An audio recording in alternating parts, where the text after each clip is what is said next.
song here, and just got the new OS for Syntakt with the Swarm here, and I just wanted to talk and focus just on the Swarm for right now.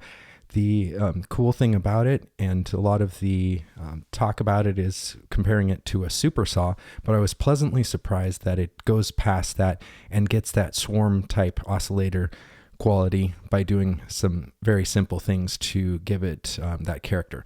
So what you heard here is quite easy to do if you've got this set up, but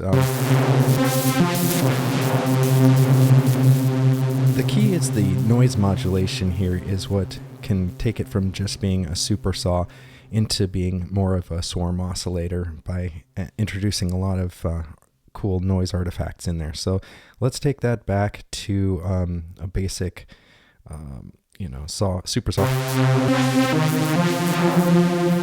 And I've got these LFOs going on here too, so let's take those back.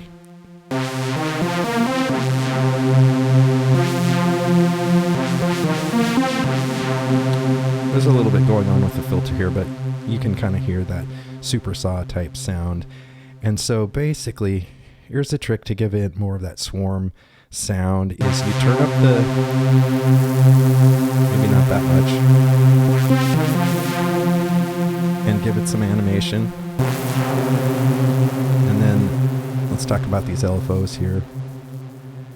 So all I did here was assign some LFOs to the detune animation and the noise animation. Where are we? There we go.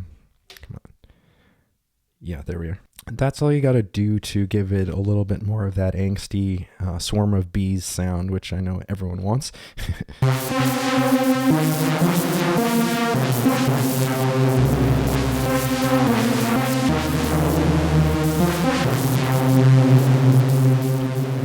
So I'm super excited about that because I can really work with that.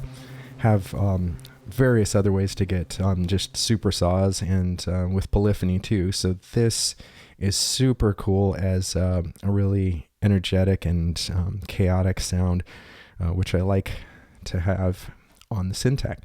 Please like and subscribe. I'd love to share more advice and gear tips and tutorials with you.